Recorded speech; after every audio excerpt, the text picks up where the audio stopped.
Good afternoon, everybody. I'd like to call to order the Committee of the Whole meeting for Wednesday, September 11th, 2019. It is 3 p.m., so we're going to get started. I would like to take a moment to acknowledge that this is the 18th anniversary of the terrorist attacks in New York and Washington, D.C. Regardless of how you were impacted by the events of the day, there is no doubt that it has affected everyone in some way. I'd also like to thank the RCMP for their efforts every day in keeping us safe and secure. So with that, I'd like to ask if there's any chance that anyone here has a conflict of interest with the RCMP here today. No? Right on. So we have one item on our agenda today. Can I have a motion to adopt the agenda? Moved? Seconded? All in favor? All right. And with that, we're going to move... Oh, I'm going to introduce some other guests we have here with us today. We've got... You can stick your hand up as I call your name. Bill Beamish, Mayor for the Town of Gibsons. David Kroll, Councillor for the Town of Gibsons. Laurie Pratt, Chair of the Sunshine Coast Regional District.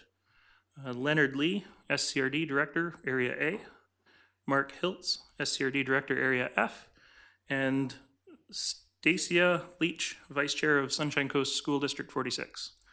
So with that, did I miss anybody? No? All right.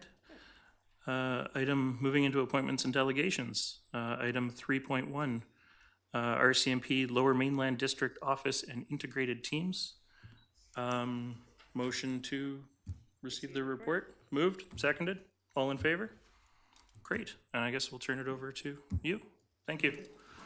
All right, well, thank you so much for the introduction. My name is Brian Edwards. I'm a Chief Superintendent with the RCMP, and I'm the officer in charge of the Lower Mainland District Integrated Teams.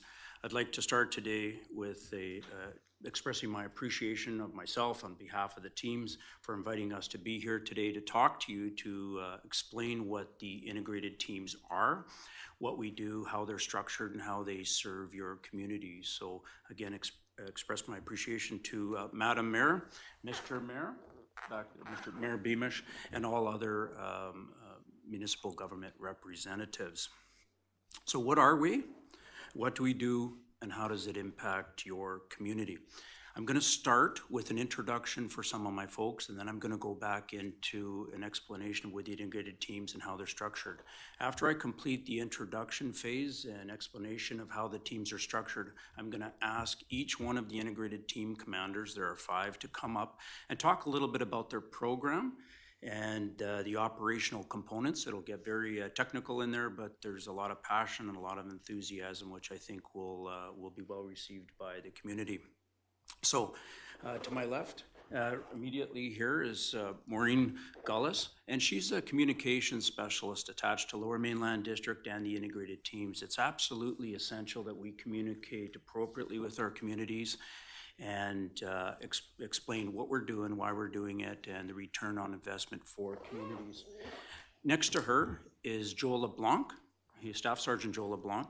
He's in charge of the Lower Mainland Integrated Dog Service. That's the biggest integrated dog service in the country with 48 dogs. To the right is Pete Morris. He's the acting officer in charge of the Integrated Forensic Identification Services. So that's IDENT. Those are the people that take fingerprints but do so much more, as he's going to explain. And he's in charge of that, again, one of the biggest teams in the country. To his right is Inspector Andy Leclerc, which is the biggest ERT team that we have in the country. That's our emergency response team in the Lower Mainland.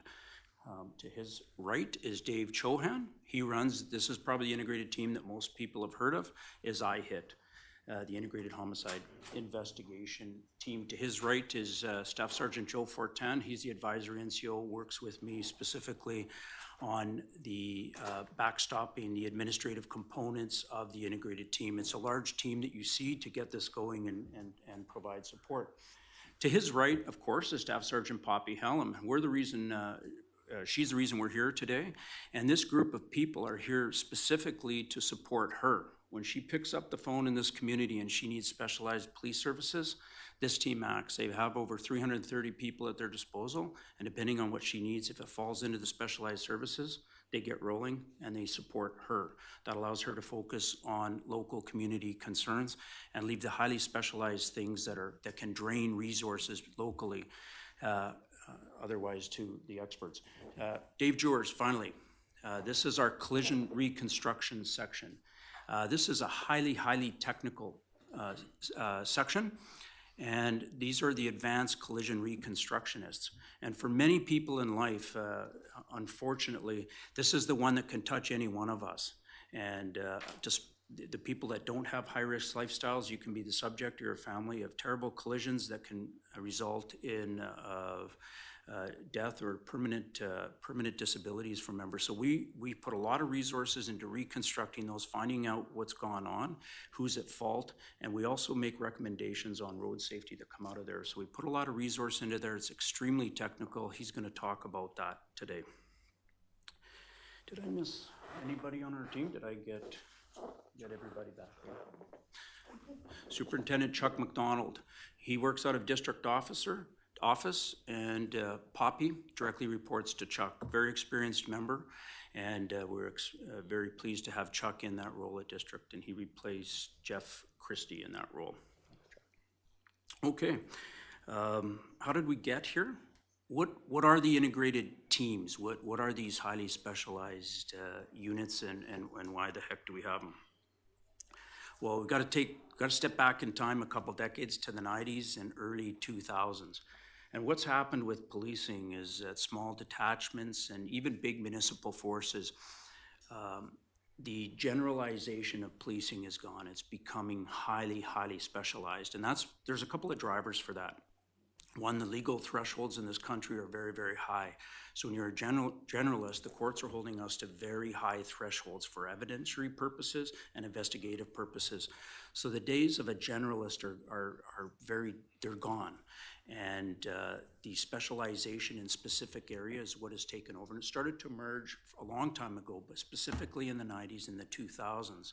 There's many cases that in the media, they involve homicide that were well known during that time. We had the Picton situation where there were situations with Paul Bernardo down east, and that required specialization, but it also had fragmented delivery of police services. So there were efforts underway to start to deal with that. So the fragmentation wouldn't cause public safety concerns, and specialization, we could move into that so we wouldn't have generalist philosophy and compromise investigations. So by way of doing that, when you have detachments, especially small detachments, but even a large detachment, you take Richmond detachment, which has over 200 people. When you're trying to be specialist in a homicide investigation, you need a number of people to do that. And that's very taxing. That can be taxing on big municipalities with a police department of 500, 600 people. You need economies of scale. Specialized services can be capital heavy. They need equipment. They need resources, and that can be very expensive. So to have those freestanding in different detachments doesn't make a lot of sense. It's just not a good business model. Training for these teams is very different than other training. It's, again, very highly specialized. If we look at ICARs, they go to very specialized training on trying to reconstruct these accidents. Most of the training is provided by engineers. So for training different people in different detachments, then we're spending a lot of money. And then the last factor in this is the repetition. So if we start training people in different detachments, but they don't get the reps, let's say they're in North Van detachment, it's seemingly a busy detachment, but if you're reconstructing fatal accidents, you may only get one rep in a year, maybe depending on what's going on, you may not get any reps in for 2 years. It would be the same thing with homicide. So you could have a detachment, you'd have a very good run, maybe there's not a homicide for 2 to 3 years. Then your repetition and your skills in doing that, staying current with case law and the latest best practices in investigation start to suffer. So the directive came out in the early 2000s, and really the genesis of the integrated teams were a letter that was written by Solicitor General Rich Coleman at that time. And he wrote that to the commanding officer of E Division in our structure. That's the police chief for the RCMP in all of British Columbia. And he wrote a letter to Deputy Commissioner Bev Bussin. And in that letter, what he directed her to do, because the commanding officer reports to the Solicitor General, that's who provides the strategic direction of the RCMP, that operational units and administrative services that had the potential to be integrated, those units be identified, and that a new organizational structure for Lower Mainland RCMP detachments be be outlined, and then a governance model for that be created and a funding formula. And that's a funding formula that stays in place to this day. So really the architecture of the integrated teams came as a directive of Solicitor General Rich Coleman at that time, and that's reiterated to that day, and that continues to be the emphasis of the provincial government, and that's our marching orders. In terms of the governance structure, I report directly to the Integrated Teams Advisory Committee, and that's a group of CAOs and provincial representatives where I go over the budget, and we make our asks, and then we go to the CAO PPC group, which is meeting this in November 6th, followed by the Mayor's Forum. So it's sort of complicated, there's many tiers, so if we're going to move ahead, I have many stakeholders at the table that we speak to and we respond to. But one of the main drivers there is the provincial government, because they continue to emphasize integration. And when we talk about integration, it has several formats. So all the Lower Mainland communities served by the RCMP are part of the integrated teams. But we also have 5 independent municipal police forces that are part of the integrated teams. That's West Van, that's New West, that's Port Moody, that's Abbotsford Police Department, and Delta Police Department. They're not in each one of them. I'm going to outline which ones they are or not in. But we continue to this day to serve those communities, and those members participate in the integrated teams. So we have embedded Delta members, embedded Abbey members, and embedded New West members, depending on the team. And we couldn't be happier about that, because that means our operational protocols across the board are consistent, and that interoperability with the municipal detachments and the independents is there, and we have access into those municipal departments for assistance, as we do in the RCMP agency. So this has matured over the course of the last decade from when it was first implemented, and it was put together, as you can imagine, there's so many stakeholders at the table, and this was put together. And what we've done over the last year is we've created an executive infrastructure, because we had reporting lines for the integrated teams to my office at the Lower Mainland District. So we had ERT reporting to a unit, we had dogs reporting to someone else, and homicide. So what we've done over the last year is we've consolidated that with the support of the municipalities, and we created a chief superintendent position, which is the officer in charge of the integrated teams, which I now hold. And that way we have the budget as a whole. We can manage that as a whole. So if we have pressures in one area and we have slippage, or we have the ability to move resources from another area, we can start to do that and manage that and recalibrate as is needed, depending on where the pressures are, because the pressures change. We also have interoperability with other units within E-Division, such as CFSEU, which is gang violence, and we're tied in with there, especially IHIT, works targets with many units, and a lot of support there. So for the genesis of the integrated teams, it goes back to the early 2000s. That takes us where we are today. And again, what was recognized there was the fragmentation of the very specialized services, especially IHIT. We didn't want that to happen. As well as that time came in the prime reporting system. So that was a consistent police reporting system across the province that will again limit the amount of fragmentation. So in the RCMP municipalities, of which we serve over with 24, then those are all served by the integrated teams, of which your communities are all served here today. Is going to move forward to our next slide there. Oh, you've gone well ahead of me there. Okay. In terms of costs, who pays and what do they pay? Like I said, we have 337 positions, and the funding formula is based on population and a 5-year rolling average of criminal code offenses. But each team has different contribution rates. And the teams, it can be said, are heavily subsidized by the provincial government, proportionate to the provincial government areas that are served by the teams. And the federal government also heavily subsidizes the teams, especially the ERT team. 50% of the funding for the ERT team comes a split between the province and the federal government. So they're heavily subsidized, which helps keep the rate to the municipalities lower. On the Sunshine Coast, given that the responsibilities for policing, the only community currently being invoiced would be Sechelt, and that's the 70%, I think that's a 70% rate, I believe, at 159,000 K. So the overall budget is $66.8 million that serves the integrated teams. Of that portion, 12.2 million provided by the province, 11 million by the federal government, and the municipalities make up 43.4 million.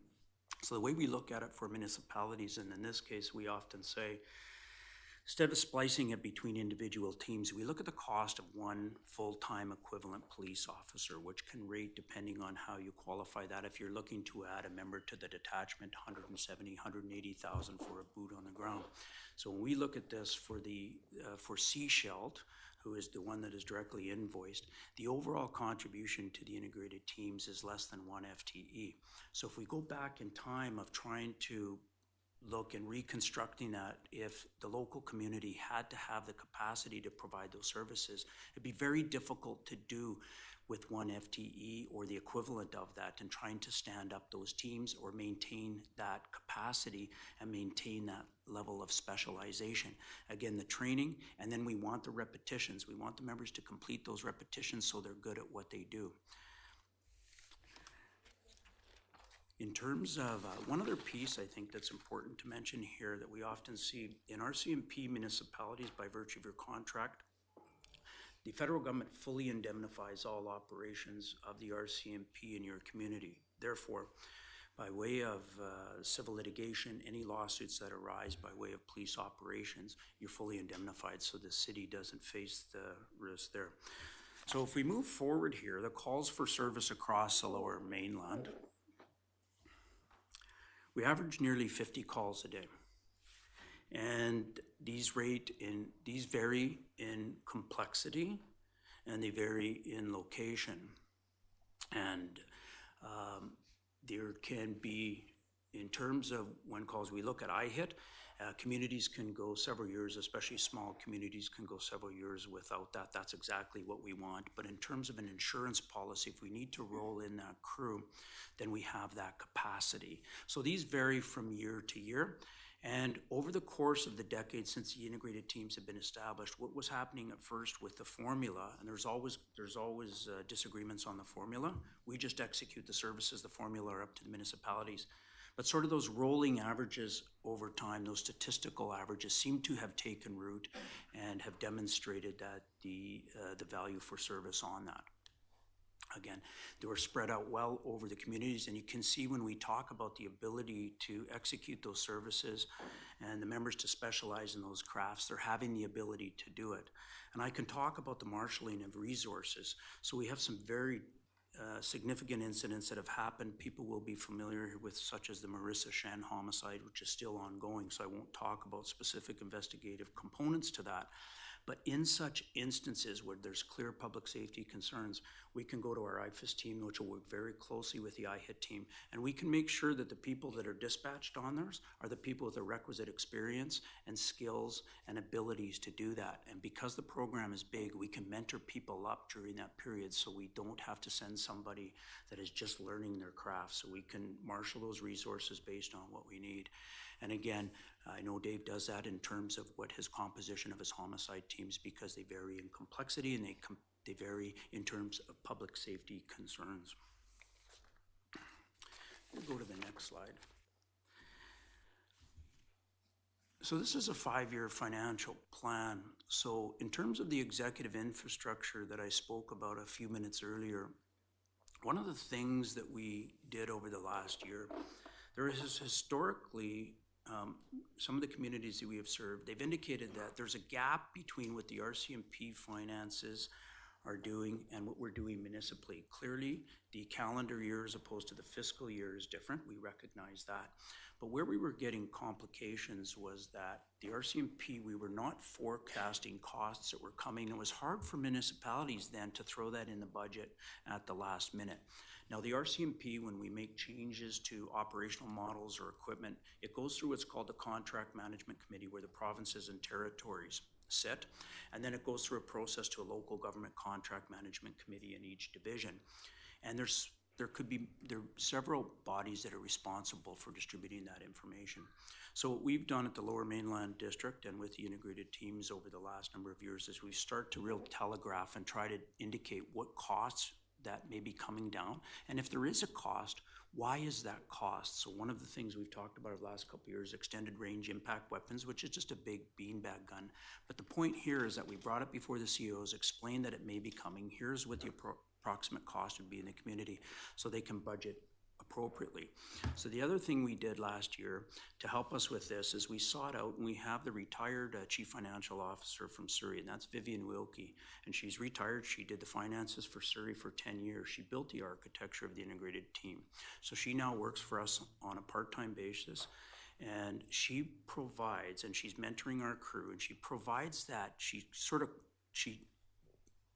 demystifies that language of the RCMP finances into a manner that the municipalities can understand. She's presented our integrated team's budget at the last 3 ITAC meetings and the last 2 CAO PPC meetings. And the reason is because she understands what the municipalities need. She simplifies the language, and sometimes we were just getting too down in the details, and it didn't give the picture of what was going on. So just yesterday, Dave Chohan's team was working on strategic budget financing. So if they want money from me, unless Vivian gives it the thumbs up, it's not even going to be entertained. But here's what I was delighted with. He had 10 of his iHit crew in there, and they were working through the budget with her. So we're able to mentor people with senior people from the municipalities in there and start mentoring some of our younger people on how budgets work, how you have to operate within that budgeting envelope, and what it really means to municipalities, because the integrated teams can take up to 10 to 11% of every detachment's budget. So we don't take that lightly, because that's a significant chunk of money that comes out of the detachments. So we want to make sure, because every dollar that we take is one less that's within the detachment. So we're delighted to have her on board. We've come up with what we think is a 5-year plan. We presented that at ITAC. I have ITAC again on October 17th, where we'll explain that further. And the ITAC is where we get down to the brass tacks of what's going on, what our needs are, what our costs are. We have numerous cost drivers that have emerged over the last number of years. We have decisions that come out of court, such as the Jordan decision. And just in a nutshell, those are decisions that require, when an arrest happens or investigation, we have to disclose the evidence that we have, and we have to do it very quickly and in a timely fashion. Well, what that means is more costs, because we have to get those things out the door. The one unit that it impacts more than any is IHIT, because once they make an arrest, they have to get that package out the door. So we have external drivers. We look to cost containment strategies for those. But specifically, what we're trying to do is identify those and make sure that we can operate within those 5-year budget windows. So I'm happy to take questions after, and I could go on, but what I would like to do is get the integrated team commanders up here to talk about their programs. Without further ado, I'll start with Joe LeBlanc, who's going to talk about his integrated police dog service. And just real quick, while you're switching seats, I do also want to point out that Keith Julius from the Seashell Nation has joined us.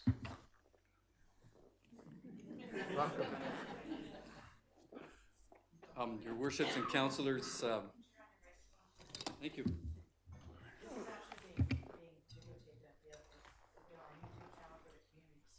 Thank you very much. Thank you.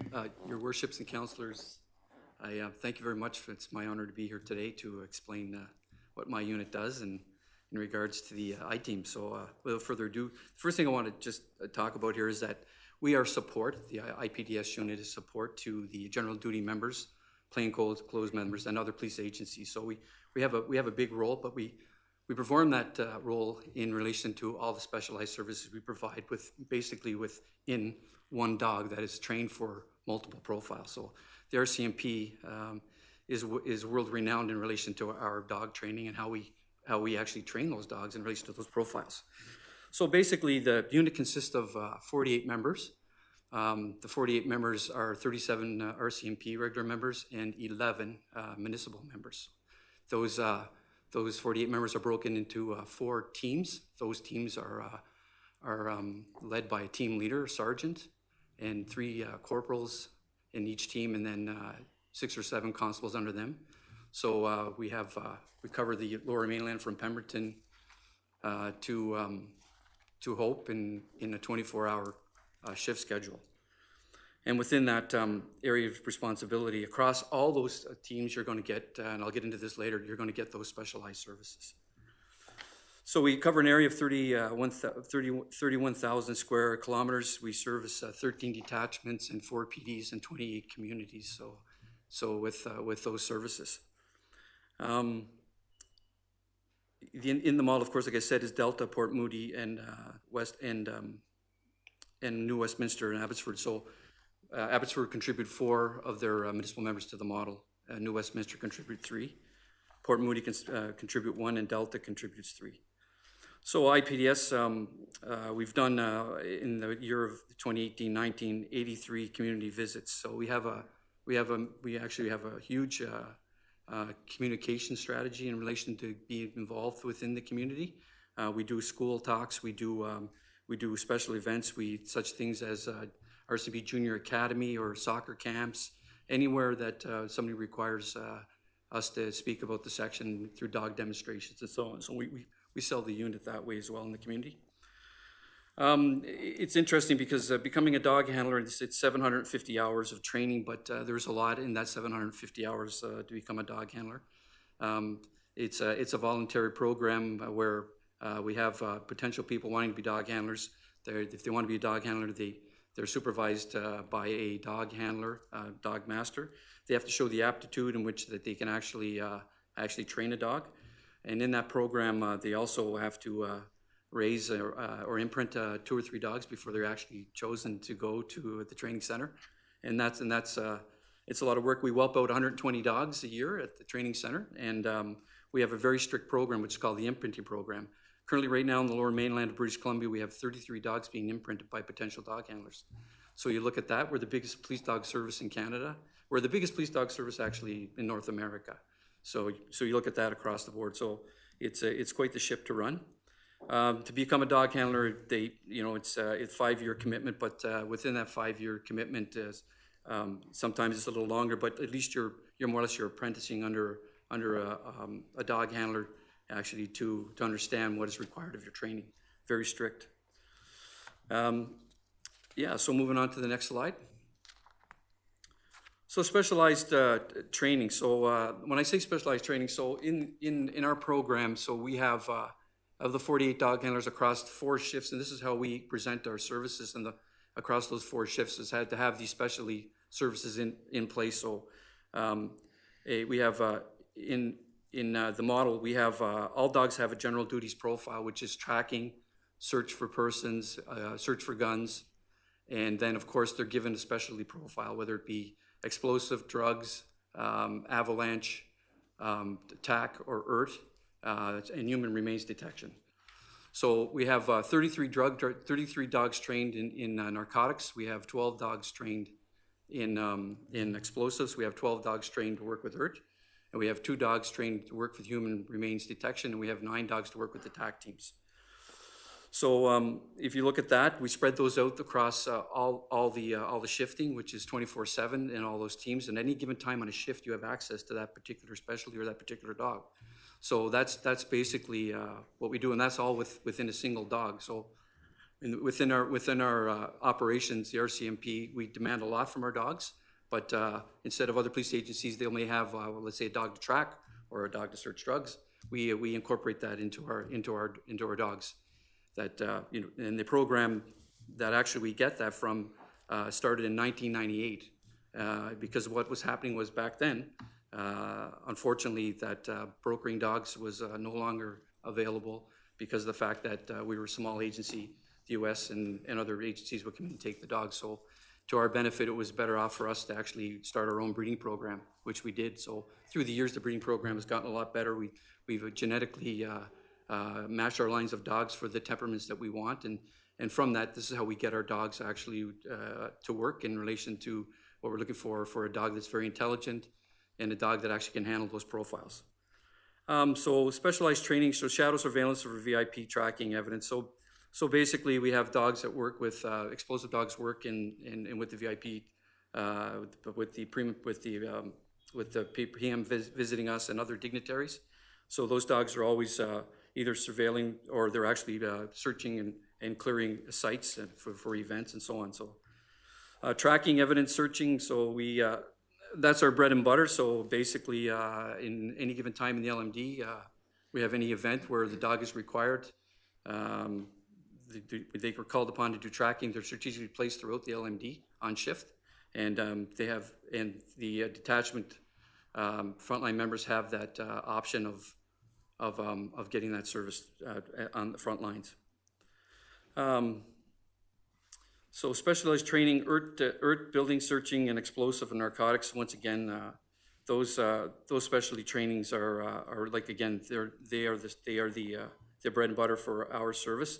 Anytime earth has a call, there's 2 dogs dedicated to earth. So anytime that earth is gone on a high risk call, we have specialized dogs that are trained to work with earth, and so they work in that capacity. Building searching can be done by a dog a lot quicker than a person can search a building. So we know that's been break and enters and so on and so forth. So we do that. Explosive and narcotic searching, we explained that. Especially training we know that there's a fentanyl crisis in BC in 2016. We had actually 33 dogs were trained in car fentanyl searching. And so we look at that, and so we've actually, that's a support to the frontline workers when they're actually doing drug searching. So at the end of the day, it's a public and officer safety issue, so the dogs are there in support of them in regards to searching. So it's worked out very well for us. We had some great successes in regards to that. We also have human remains detection. We added 2 dogs in last year into that profile. And it's the fastest growing profile right now in the RCMP. So we have 2 trained in human remains detection. Next slide. Yeah, so call types that we go to are basically break and enters, assaults, and if you go down to missing persons, we have a lot of response to missing persons calls. So we look at that, and there are call types that we usually get called to. Border integrity, it's searching people crossing the border illegally, and so we're there for that. So at any given time and any shift, you have those specialties available to you. Sunshine Coast. Sunshine Coast 26 calls for service in 2017-18. Calls obviously vary from year to year depending upon what's happening. A lot of times political offenders know no boundaries. At the end of the day, you don't know who's operating in your area. So we have the availability of dogs here. In your particular jurisdiction, you have Michelle Aniskew, who is in the Squamish area. So how our resources work across the LMD is basically guys will come on shift from their residence, and they'll go to their areas of responsibility. So how we replace those? We have 4 in the north. We have 4 dogs situated in the south. We have 2 dogs in the east, and we have a dog in the west, and we have 1 here in Squamish. Now, so when I talk about the north and the south and the east and the west, so see this guy, Michelle Aniskew covers Bowen Island, Lions Bay, Pemberton, Squamish, Sunshine Coast, and Whistler. In the north, these guys, our dog handlers overlap in jurisdictions. So in the north, we have dogs strategically placed in Burnaby, Coquitlam, New Westminster, North Van, Port Moody, and Ridge Meadows. So it gives you an idea that those dogs strategically placed there are covering off and overlapping jurisdictions. So basically, at any given time, we have a contingency of about average of 12 dogs on shift covering those areas of responsibility. So when those guys are not answering calls to service, they're actually proactively patrolling in the communities. And what I mean by proactively patrolling in the communities is that besides taking calls, they're also they're attending briefings, they're discussing the concerns of each individual detachment commander, whether it be to deal with break and enters or to deal with theft from auto and so on. So they're being briefed by their property crime units and also being briefed by their drug units. So that basically we know what the concerns are for those particular detachment areas. And so by attending the briefings and discussing these issues, we can actually utilize the dog better in those capacities. So we look at that, and then of course,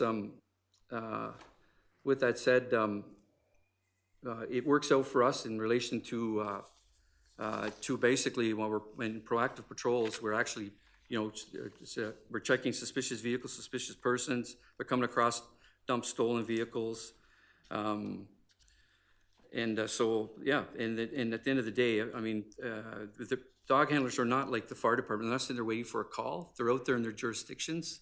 They're basically ready to go. They're patrolling all the time. So if a call comes in, they can respond to it. So our response times are averaging around 6 to 9 minutes a call. And so we work closely with the detachment commanders to find out what their specific needs are in their areas of responsibility. So with the staff sergeant here, we have that line where we can actually discuss what her concerns are in her attachment area. The nice thing about her area now is that we have another dog handler that's in Squamish. So we have 2 dog handlers are servicing the Squamish Sunshine Coast area, which is great. So we've added that resource. Last year, unfortunately, we had an issue where we had a dog handler that was off of duty for quite a long time due to a situation that she had. And of course, then she went to retrain the dog. So we look at that, but we're looking for more service here on the Sunshine Coast, and working with the detachment commander here. I'm sure you're going to get that. So it's all depends upon what is required in regards to scheduling people over, to actually be in patrol capacity here on the Sunshine Coast. Yes. So in our model of 48 and 4 teams of 12 dog handlers, you get that variety. You get that capacity in relation to all the specialized profiles. So at the end of the day, anytime on shift, like I said before, the frontline people or the plainclothes people have access to those resources. So whether you need an alert dog, or whether you need an explosive dog, whether you need a TAC dog, you need a drug dog, or you need a human remains detection profile, it's on shift 24/7. Our shifts start 24/7. They stagger. We have stagger starts. One starts at 5, one starts at 7. Same thing at evening. One starts at 4, one starts at 7. So they overlap each other. So you continuously have that coverage on shift. And if we have if we're down a few people, it's going to be up to the team leader actually to allocate those resources according to the needs of the unit. So according to the needs of their calls for service.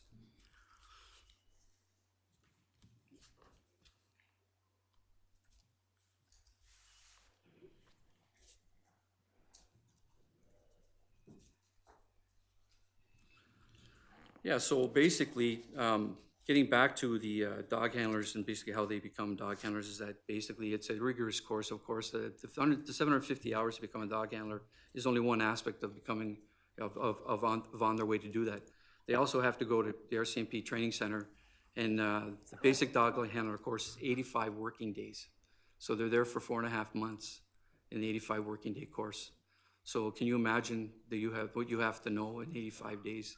They go through different levels. So why we train in Innisfail is because the fact that we have pristine fields for imprinting the dogs, and so at the end of the day, all profiles can be done there. So at the end of the day, they can be introduced to all their profiles and get from place to place in a timely manner. So the training center is actually a great place to train than it is in the LMD.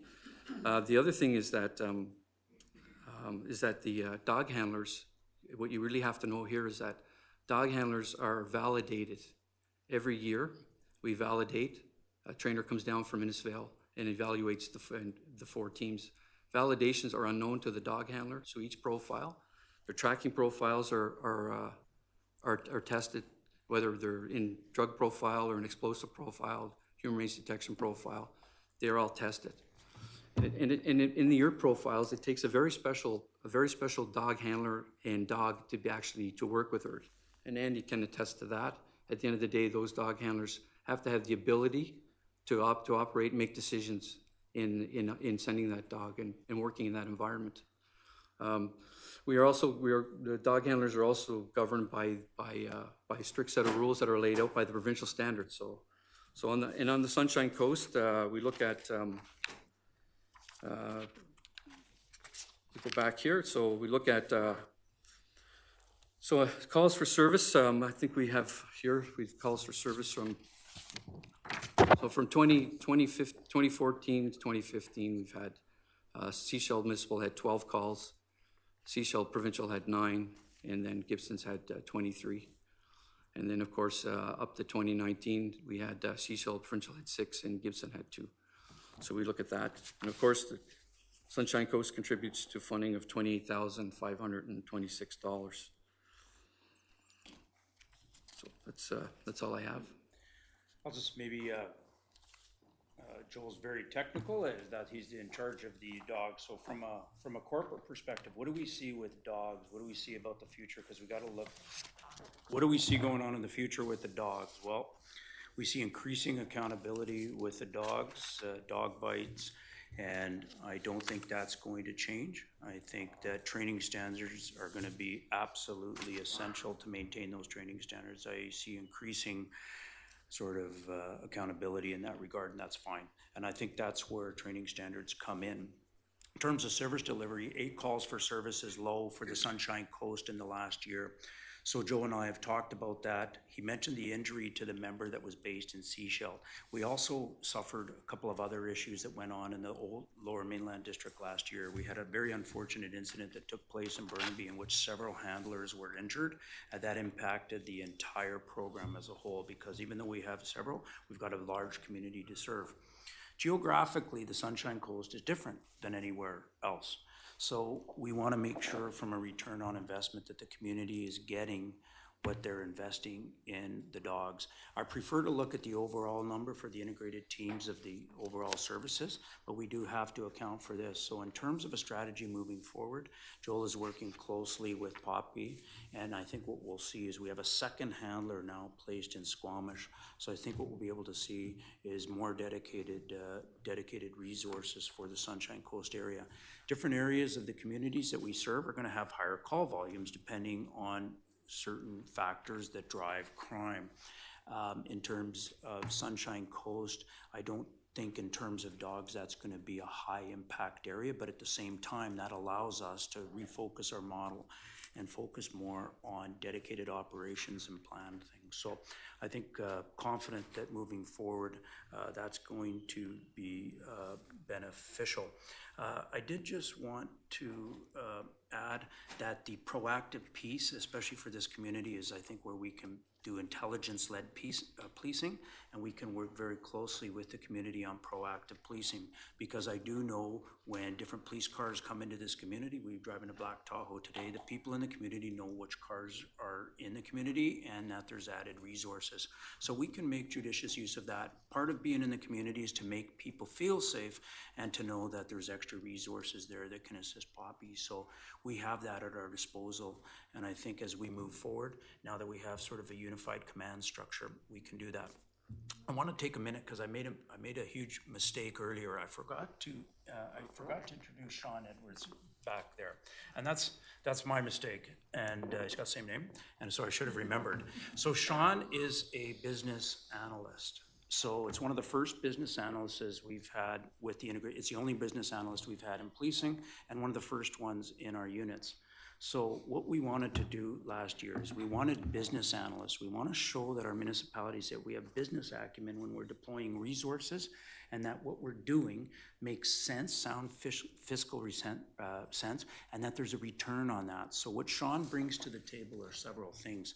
He's an expert in real property, and that's building facilities, but he also looks at key performance indicators. He's only been in the role 2 months. I'm extremely pleased with what I'm seeing, and he's going to allow us through that lens, a critical lens. He has an MBA, and we're going to be able to focus on the business side of policing so that when we come before units or for the council such as yourself, that we can start to show that. So very happy to have him on board. And Sean, accept my apologies, I just missed you back there. So, and in terms of the dogs, that's going to be very critical. Joel has the toughest job of any integrated team commander. The reason is he's the only integrated team with a patrol function. The other integrated team commanders respond. So for Dave Chohan, the fact that he's not in your community, that's a good thing. So Joel has a patrol function. So what we want are those dogs spread about different communities. So we're going to continue to work on that. We're going to continue to work on that business model. Joel has thought this through time and time again. He's got his team commanders involved. So I think that in terms of Sunshine Coast, what we see moving forward is very positive with respect to those dogs. I will just add, Joel, you underestimated this. Our dogs, Innisfail, that's between Edmonton and Calgary. We have a huge facility there. We have about 175 dogs nationally. Getting dogs is a seedy industry outside of your own breeding program. It's kind of like boxing. So what the RCMP does, we breed about 100 dogs a year, and that gives us what we need in terms of about 33, 35 dogs that come into the program. I went out there myself last year twice just to ensure that the cost containment, that they're getting our message that when they do that, they have to do it in a responsible way. We're very pleased with the dogs we're getting, the lineage of the dog, the pedigree of the dog. They have very few health problems. And in terms of outsourcing that and going to find German Shepherds that are bred elsewhere, it can lead to a lot of problems on the other end in terms of veterinarian bills. Our dogs are very, very healthy, and we get a lot of service out of our dogs. So very happy with that. So thank you for that. Thank you very much. All right, who do we have up next? Pete Morris from the Integrated Forensic Identification Section. Thank you, sir. Madam Mayor and councilors. Squeeze in here.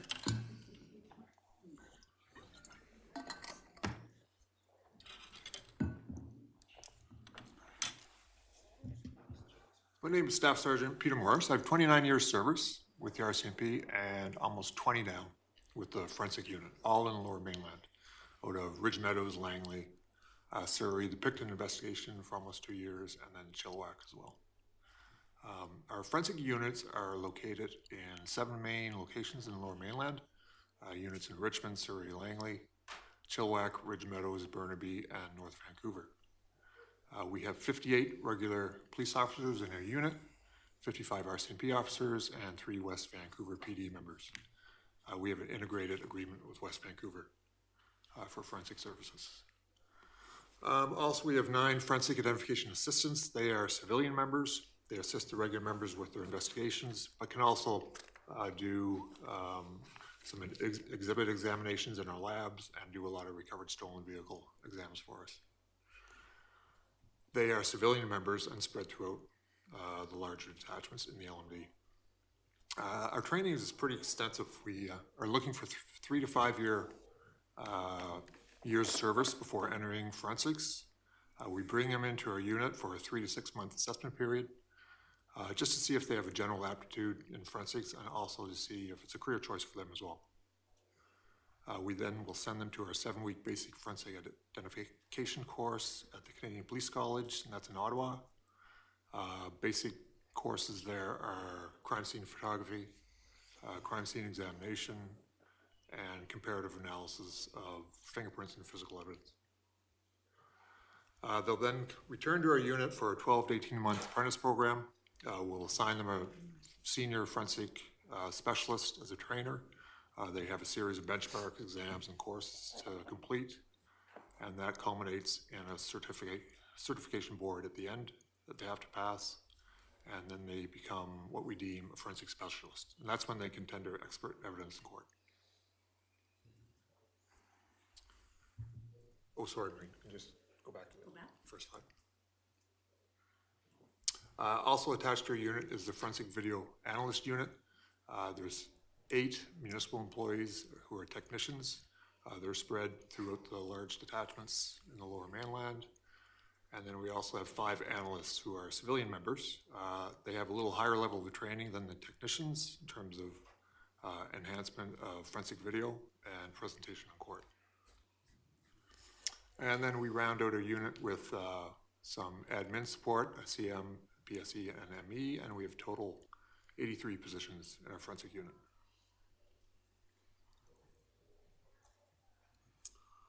So what do? We are responsible for all crime scene investigations in the 28 communities we police, including West Vancouver. We provide daily shift coverage from 7 to midnight, and then on-call coverage from midnight to 7 a.m. In the Lower Mainland, on any given night, we'll have 3 members on call, one on the south side of the Fraser River, Surrey, Langley, Richmond, one on Fraser Valley East and Chilliwack, and then a member on call in Burnaby and North Vancouver. And that would be the member who would respond to Sunshine Coast calls for service during those on-call hours. In general, most of your calls for service at Sunshine Coast are going to be responded to by the North Vancouver unit. They have 6 regular members there, including a sergeant and 1 video technician. And what do we do at crime scenes? Before we search for any type of evidence at our crime scenes, we always record it. And always record it through photography. And depending on the seriousness of the crime, we'll use video and 3D scanning as well.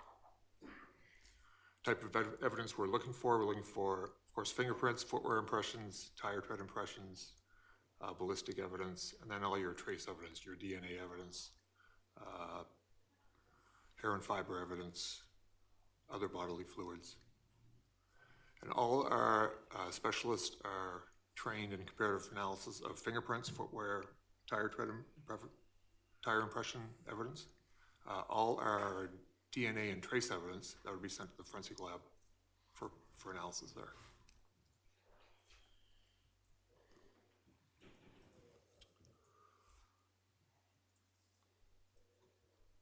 We're pretty well equipped in the Lower Mainland with our some state-of-the-art equipment. All our units have a forensic lab attached to them, so we can do all our exhibit processing in our labs. All our labs are equipped with chemical wet sinks, different types of fuming chambers, a series of cameras, microscopes, alternate light sources, anything to search for, collect, and record physical evidence, in particular trace evidence. Some of our larger ticket items that we have each unit is equipped with a forensic crime scene laser. These are portable units, so they can be used in the lab, or we can take them to the crime scene or autopsies if we have to take them there as well. We have several unmanned aerial vehicles in our unit. We use these for our large outdoor crime scenes to take aerial photographs and also to measure those scenes as well. And again, as I mentioned before, we have some 3D scanners. We have 3D scanners in the Lower Mainland, and we're basically using these 3D scanners for most of our serious crimes. We're very lucky to have 2 vacuum metal deposition chambers in the Lower Mainland. These units, basically the latest technology in developing fingerprints and potential sources of DNA on challenging surfaces.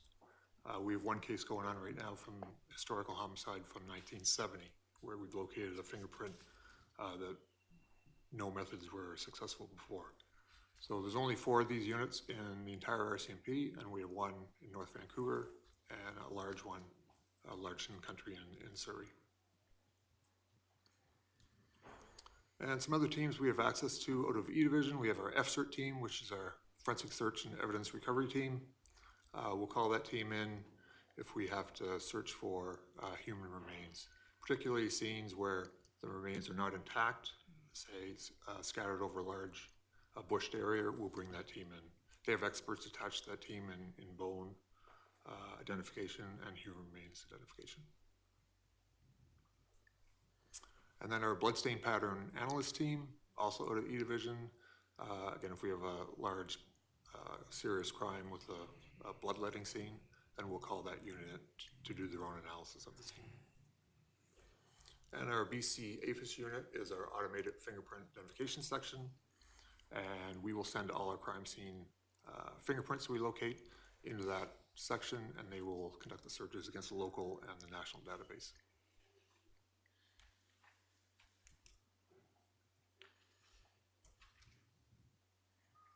This is just a snapshot of our Lower Mainland calls for service. For 2018-19, almost 6,000 calls for service. Majority of those calls are break and enters. We had over 2,200 break and enters, over 1,600 stolen autos. So those top two categories account for about 2/3 of our calls for service.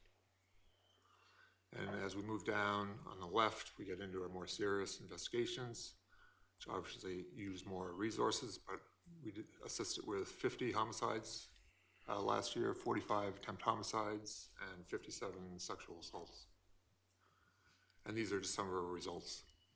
Located over 1,600 files where we located fingerprints, 871 with DNA, 286 with footwear impressions. In general, we're locating physical evidence, tangible physical evidence, on about 50% of our crime scenes. And then we identified 548 individuals, and those are mainly through fingerprints. This is a snapshot of our Sunshine Coast calls for service. Again, for 2018-19. We responded to 48 calls for service, Sunshine Coast. 20 were in Seashell and 28 were Provincial. And 17 of those 28 calls were in Gibsons. The 48 calls for service were just down from the previous year. I believe there were 59, relatively close. And just a call breakdown on the right of the types of calls we responded to: 25 break and enters, 6 stolen autos, again high in property crime, thefts, assaults, 2 home invasions, 2 arsons, and a robbery, drugs, firearms, fraud, and Coroners Act file. Again, some of our positive cases, we had 13 positive fingerprint cases, 5 positive DNA cases, and 2 footwear cases.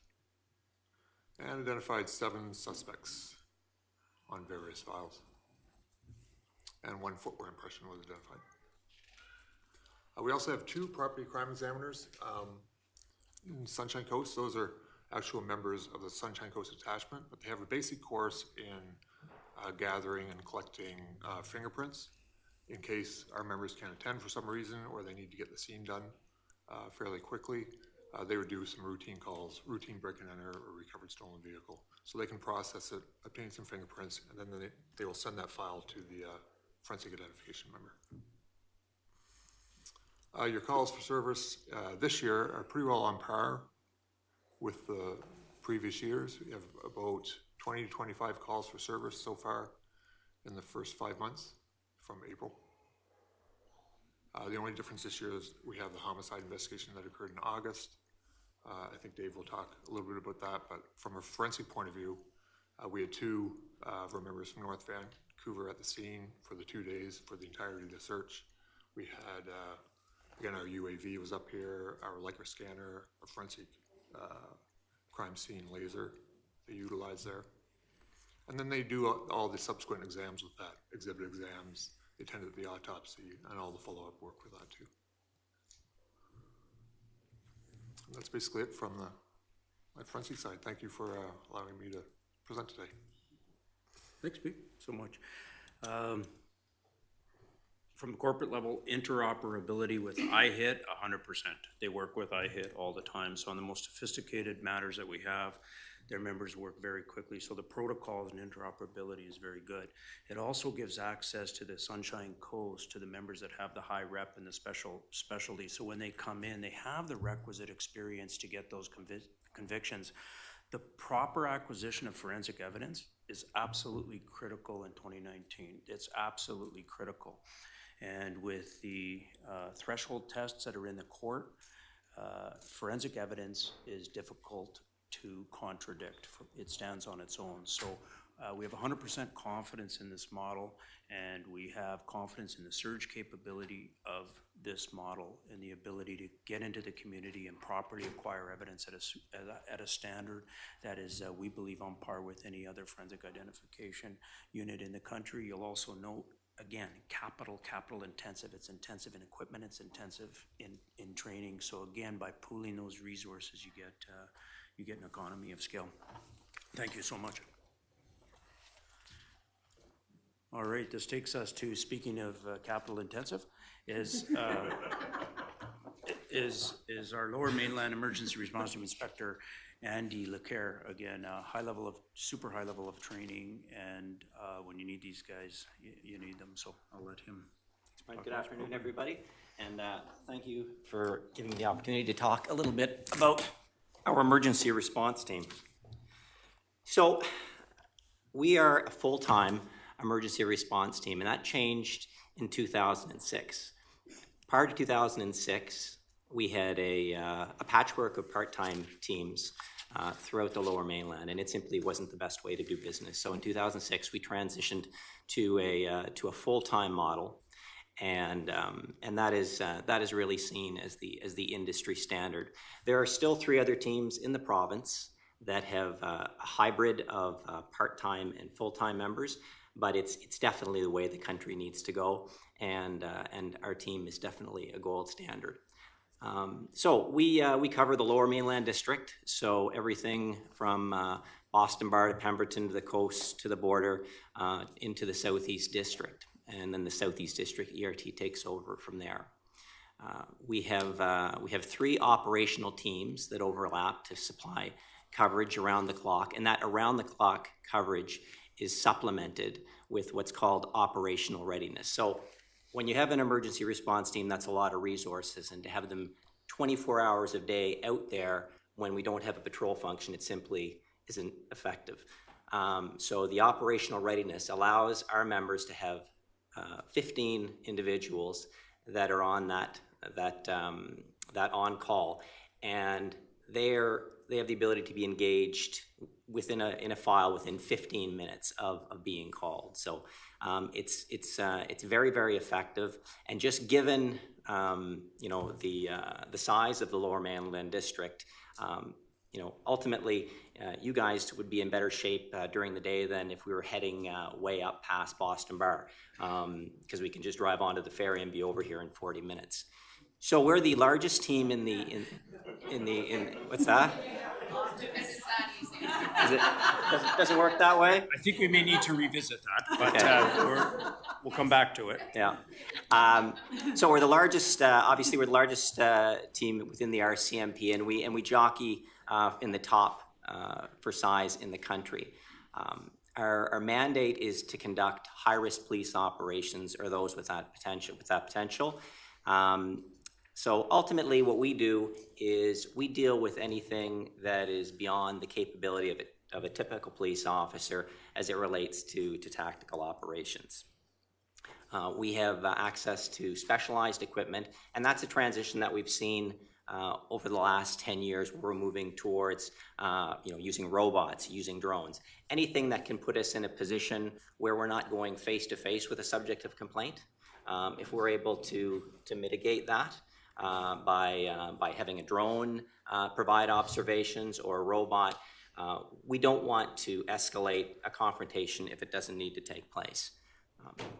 When we're not doing operations, there's obviously a lot of other things with respect to training and planning, but we also try to attend as many community events as we can.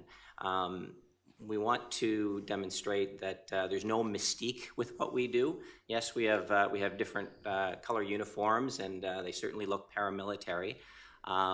But we receive very, very well in the community when we go to these events, and we show them some of the tools. And ultimately, our goal is to de-escalate a situation when we attend a call. You want to move on there to the next slide, Mo? So when you look at our numbers, right now we have 59 police officers on our team, 2 public service employees. Over this fiscal, we attended 227 calls, and a call can be anything from a high-risk dog track where a guy was seen running into the bush with a gun, to a full-blown critical incident, hostage rescue, where we have a full critical incident package with all those resources coming to bear. The bread and butter calls for us are high-risk arrests and high-risk search warrants. Ultimately, we do a lot of search warrants in the Lower Mainland. Obviously, when you hear about investigations going on, there's spin-offs to those, and of course, anything that has a gun attached, we're going to be considered as deploying. Some of our other response capabilities, obviously, hostage rescue is kind of the big one. Anything where someone is armed and barricaded, so if they have a warrant and they say, I have a gun, if you come in here, bad things will happen. VIP and witness protection, obviously with the election now, we're going to be busier because we're going to have some dignitaries coming into the province, so obviously we provide support to that. Active threats. So an active threat is it's an active shooter, or somebody that is doing something where they're just trying to cause harm to as many people as possible. Obviously, based on our response, we're not going to be Johnny on the spot with that, but we will have a role as something like that would unfold. Ultimately, police officers in the RCMP and the municipal departments have special training now. After Columbine, there was definitely a shift in how police did business as it related to an event like that. So police officers on the coast here are actually trained to deal with an active threat. And once that stabilized, we would eventually come in and support as a full ERT. We do rural surveillance. So if there's a lab or something in a remote environment, our sniper teams would move in to provide intelligence to the investigators on that. Aircraft and marine intervention, you mentioned that 18 years ago, September 11th unfolded, and that definitely changed the way we would do business. To that point, we did not deal with aircraft. That was something that Canadian Forces did if it was on the tarmac. Now, obviously, there's the air carrier program, but ERT has a role if there is a plane that's been hijacked and it's on the tarmac. We have a response to that. Our members are trained for that, and they re-qualify annually on that. Also, marine intervention. If there's something that is a threat on the water, we're trained to respond to that as well. So that's supplemental training to their basic ERT course. You haven't had a lot of calls on the Sunshine Coast, and that's actually a good thing. I tried to find some in the stats. I've been with the team for 2 years, and I haven't deployed over here. So again, that's a good thing, and we don't have a patrol function. I was asked to attend a community event, and would have loved to have been here, but unfortunately we had some competing asks at that time, so we'll do our best. We'll do our best when the next ask comes. But historically, there has been work done over here with some of the rural GROWs, requesting our members to do surveillance and high-risk apprehensions. Next slide.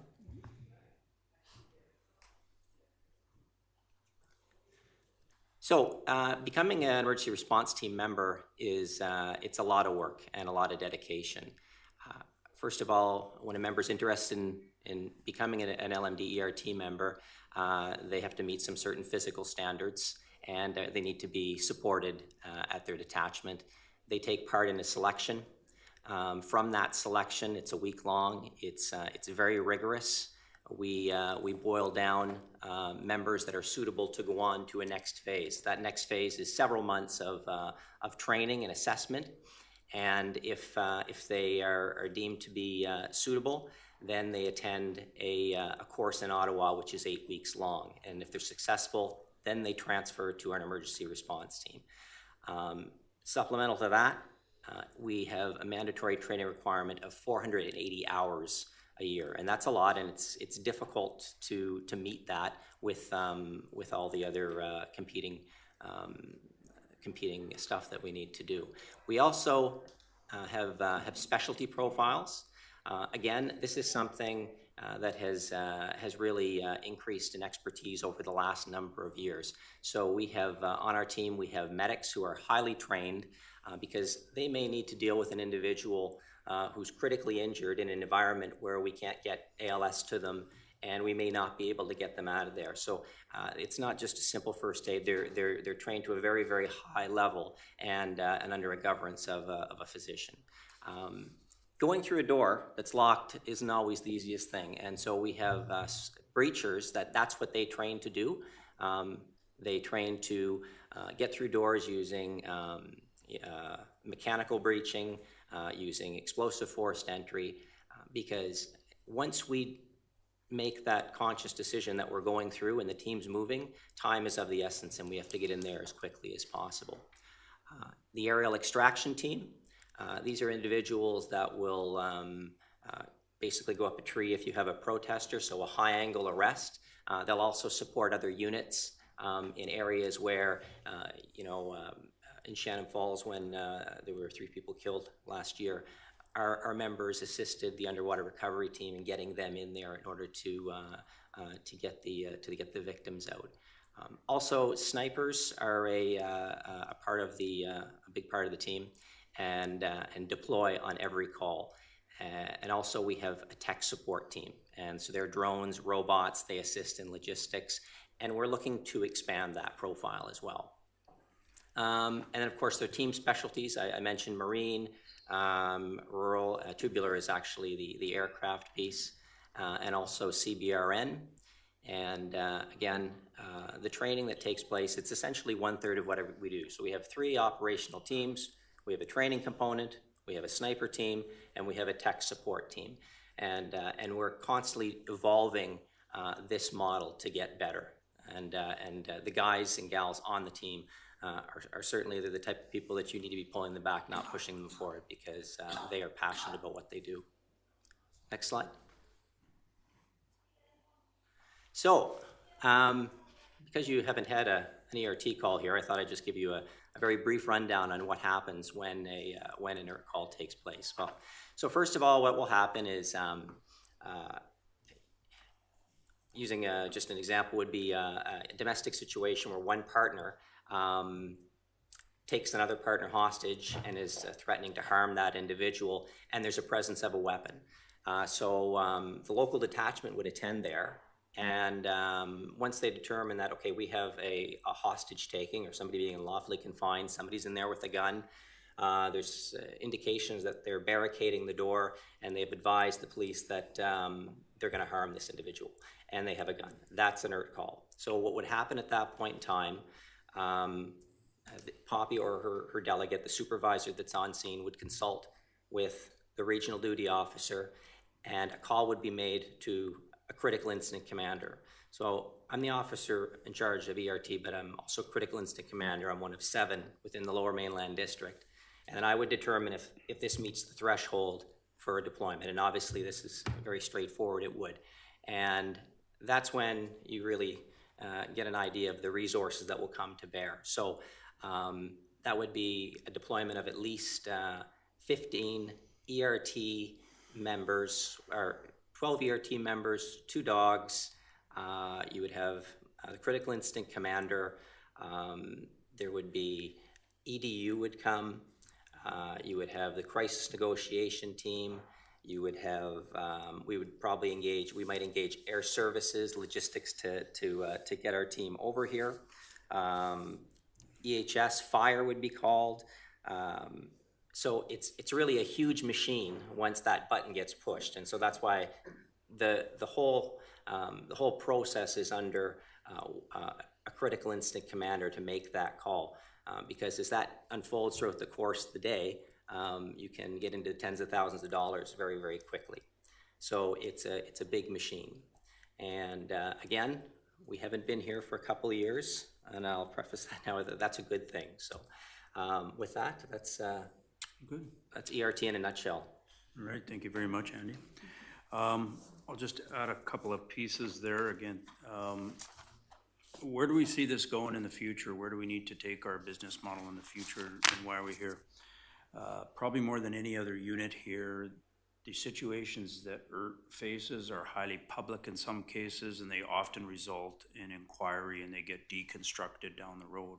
One of the reasons we're here is it's counterintuitive, but ERT is really a de-escalation model. So member and public safety, and the person that is the active subject in there, we need to look at their safety too.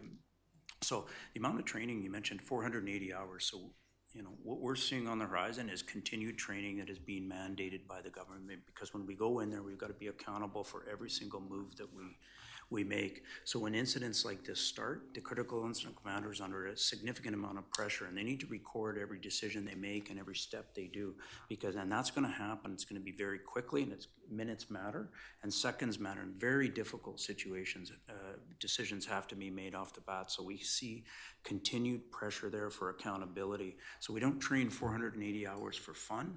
We train 480 hours so we can say to a court that this is a level of training that was met, and when these decisions were made and implemented, that was the standard that we held ourselves to. So we're seeing we have multiple independent agencies, independent municipal agencies that are part of ERT, because they've adopted our suite of policies, and they feel that our training meets their needs for municipalities within the Lower Mainland.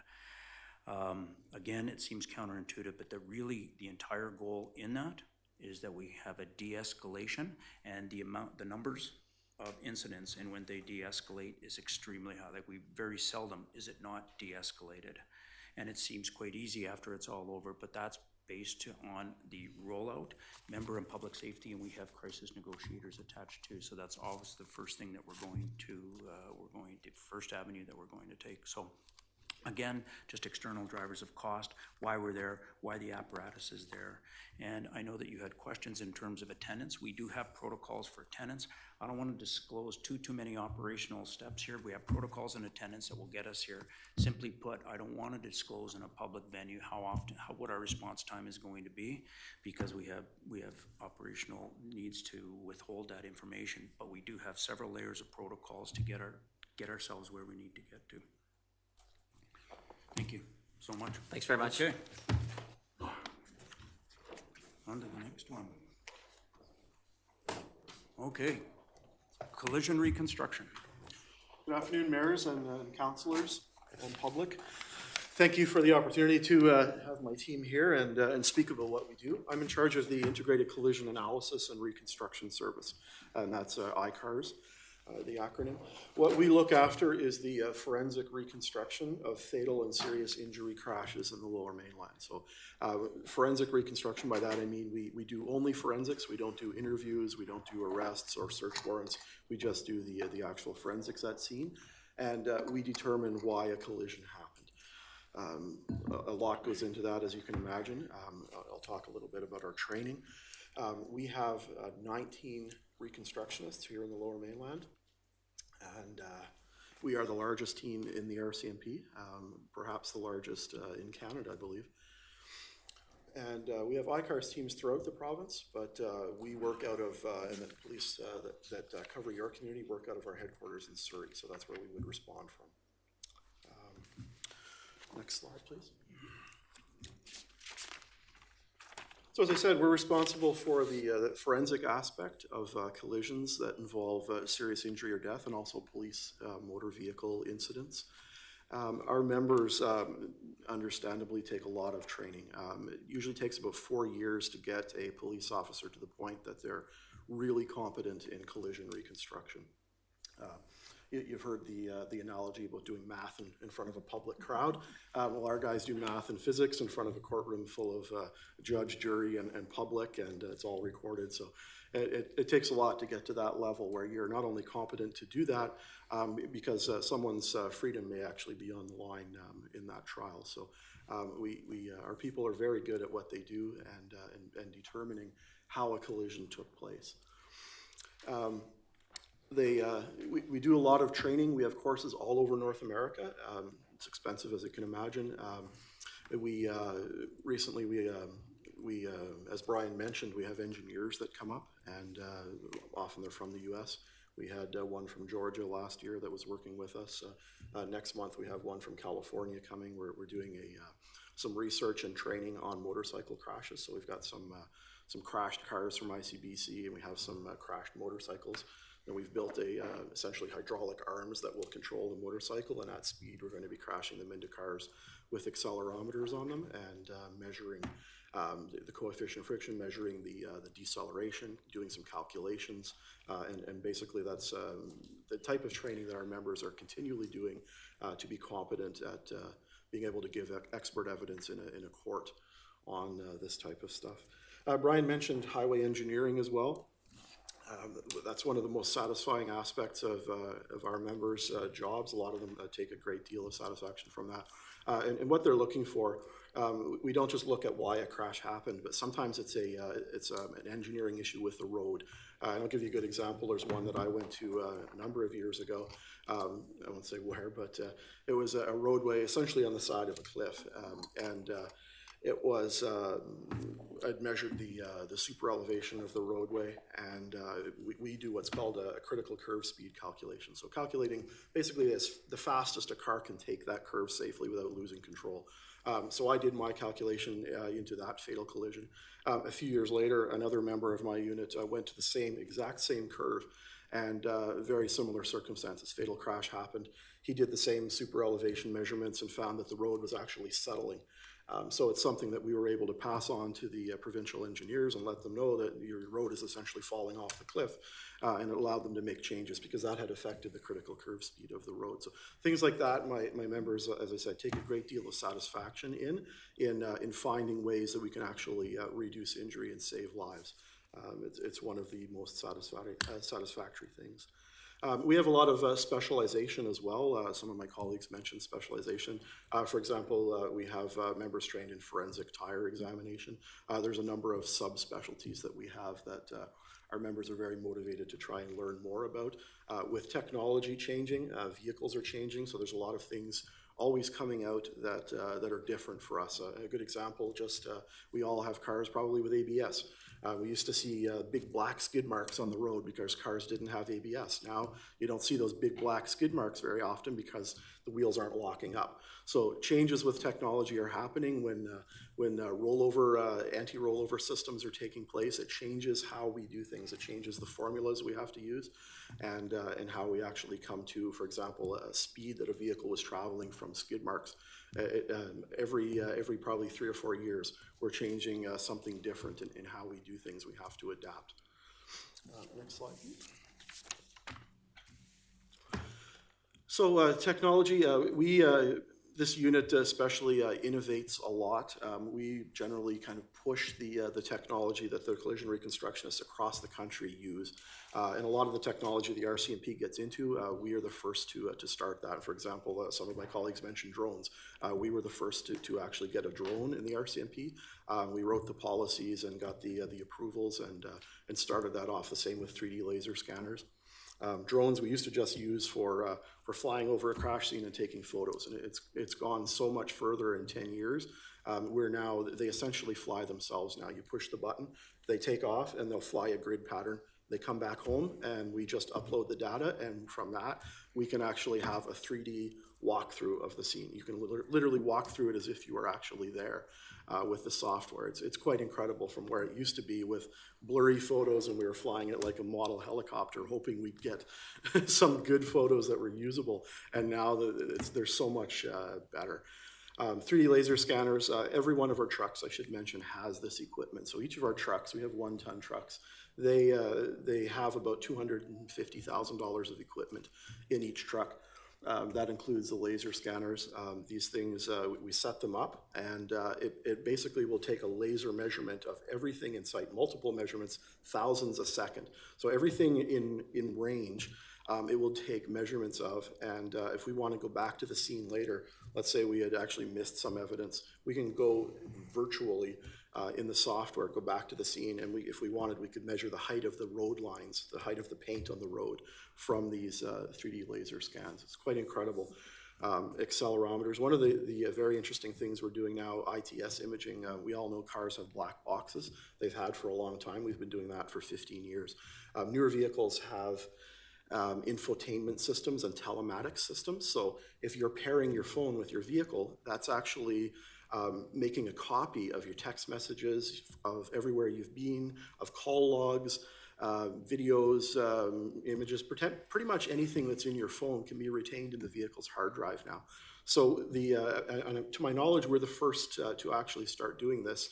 All of my people are now trained, but we can actually upload almost everything that was in your cell phone from the vehicle. So in a crash, very useful data because it updates every second everywhere you've been, and it will say your door has opened, your door has closed, where you are, of course, lat and long at that position, where you've driven, your speed all along the route, and where you've been for weeks, actually, can all be retained in your vehicles. It's a little bit scary, but it's great information for us.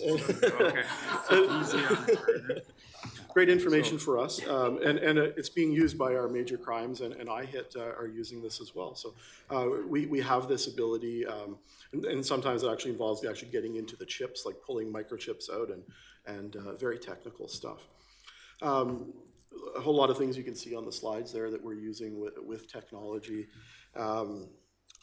We had an engineer, as I mentioned, up from Georgia recently, and he, not to blow our horn too much, but said that he travels a lot of police departments around North America, and he has said that this is the best equipped and best trained unit that he'd actually ever seen. So he wrote that in a letter. Brian received that letter. So it really speaks to the integration model. I used to be doing this job back when we were in detachments. And I was in North Vancouver and spent many years there. And it was a little silo. I never saw the members that were in Burnaby. Never, the guys that did my job on the bordering municipality, you never saw them, never worked with them, didn't train with them. So we each did our own thing and we didn't benefit from one another. Now we're actually in this unit, every crash we go to, we debrief it. So we'll get together, we'll present on the big screen the photos, we'll walk through all the videos, and the entire unit gets the input and gets the benefit of that. So it's essentially a training session on every crash we go to, but it also it hones our end product, the deliverable, which is the forensic report we deliver to the courts. So it makes for a very good product, and it really speaks to the integration. We didn't have this before. We didn't get good training. We didn't get good equipment. So things have come so much further in just 10 years. Next slide. So finally, I just wanted to talk about what we do for the Sunshine Coast. As my friend Andy said here, we don't come a lot, and that's a good thing. We've been here 13 times since 2013. Not a lot. We average twice a year. Every year, I think every year but one. We had 3 calls one year, but it's 2 every year. This year we've had 1 so far. It says 2 up there, but we've had 1. Hopefully we don't have the second, but that I think is a testament to your detachment's traffic safety initiatives and the road safety that you have here. Like I say, it's a good thing. No, that's it for me. Thank you, Dave. Extremely, Dave's team is in the district office. I have the pleasure of working alongside them, and I went out to one of the scenes last week, and again, very, very impressed with them. From a business perspective, best equipped is good to say. Do we need to be the best equipped? Like, we don't want to just spend money for nothing. I think I mentioned it in my opening comments. In terms of traffic safety, it's something that can cut across each one of our lives instantaneously. It might affect us on our way home tonight, and it can happen in a second. So we invest a lot of money in terms of the integrated teams in traffic safety. It's the smallest portion of any budget. But I do think that there are expectations in public to deconstruct these scenes and find out what happened, and in terms of how to improve things. And I know if my family was involved, and I hope they're not, but if they were, that they're going to get the best sort of investigation that we can offer. So again, we do invest a lot of money in this. We invest a lot of training. It's William Messerschmidt. He's a professional engineer in Alabama. He's considered one of the foremost experts in collision reconstruction in the States. So I had a long talk with him after I did in fact receive the letter.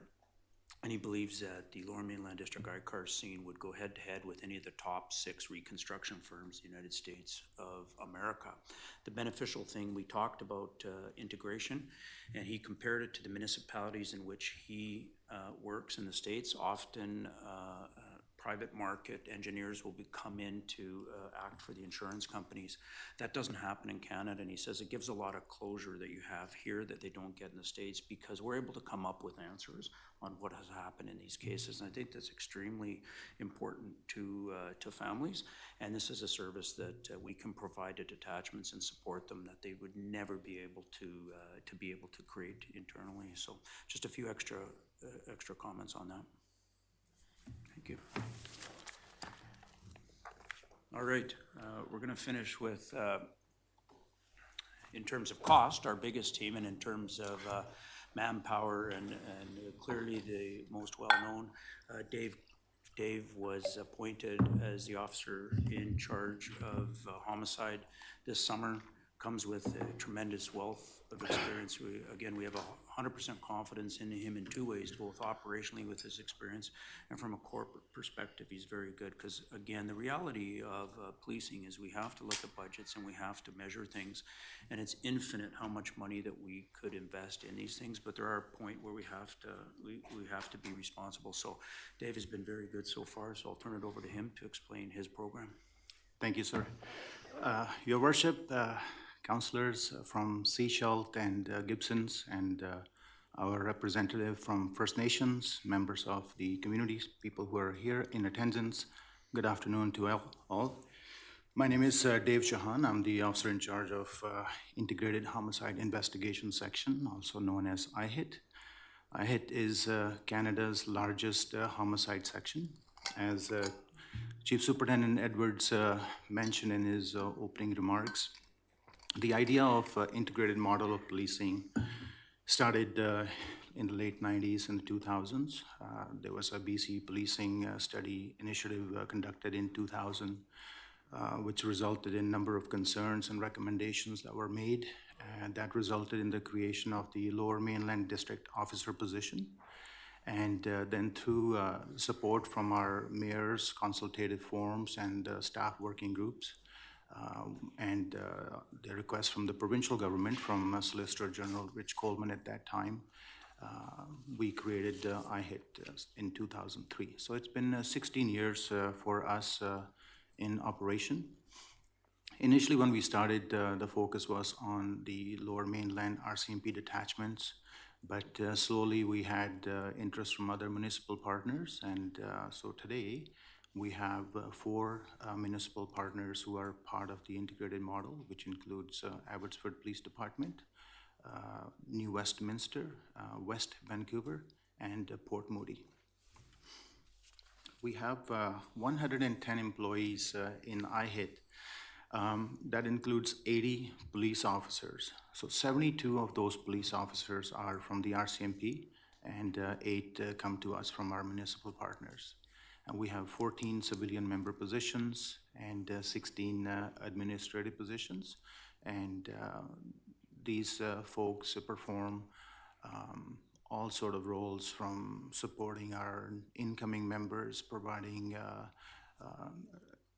the support with vehicles, any administrative function, overtime, finances, procurement. So it's a big unit which requires a lot of support staff, and we have a really good team and good structure set up in IHIT to ensure that we continue to perform in a smooth fashion.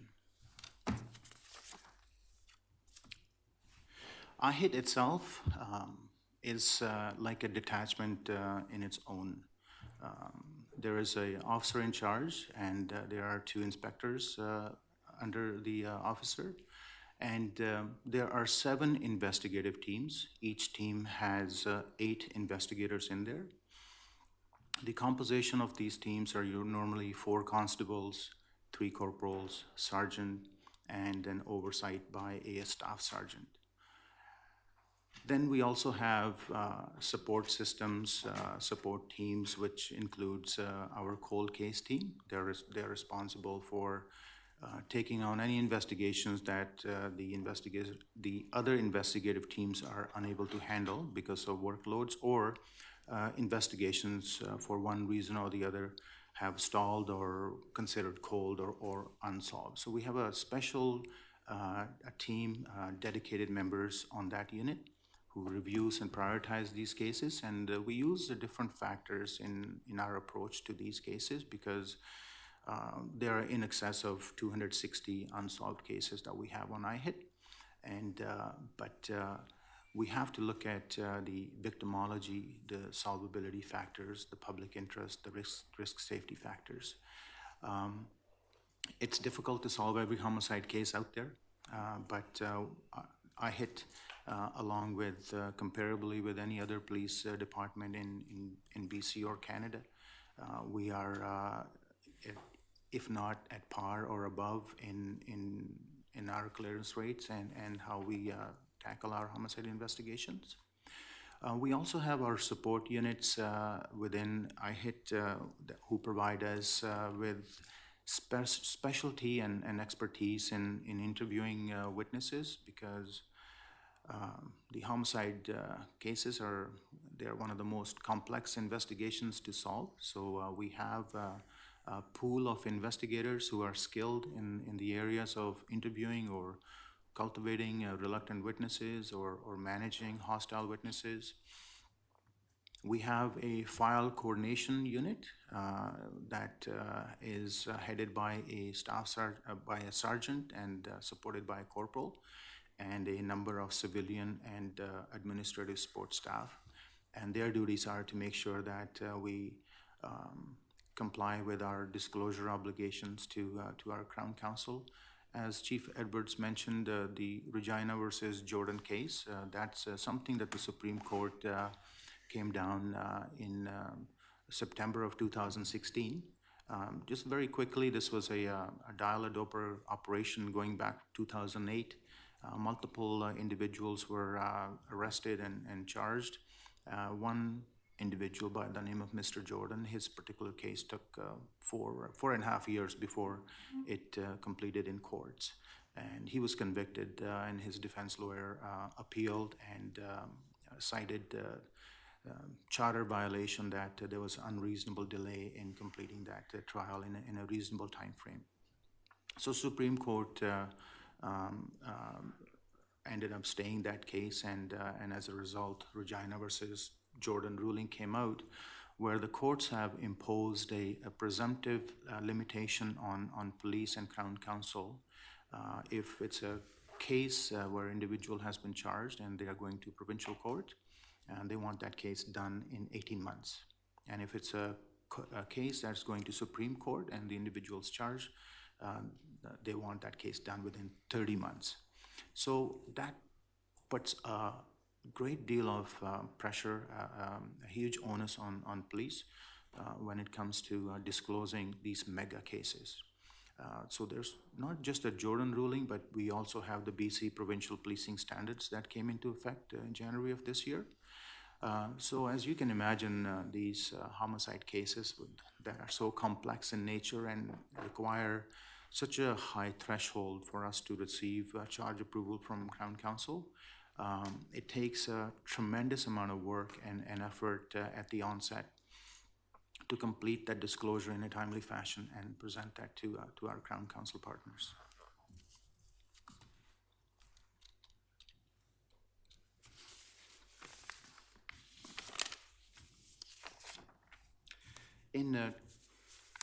So far this year, until yesterday evening, we were at 20 homicides for the year, but there was a shooting in Aldergrove, Langley area yesterday, and so our year-to-date count is 21. We have had a tremendous amount of success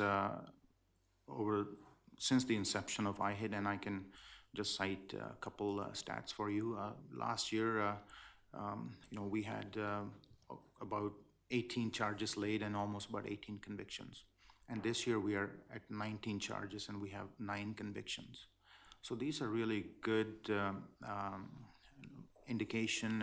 It shows that the tremendous amount of the effort and the level of expertise that we have put into these cases, because a lot of these cases, they don't even go through trial phase. They end up being guilty pleas. So it's just the quality of the work that's produced by an investigator. It's better than none.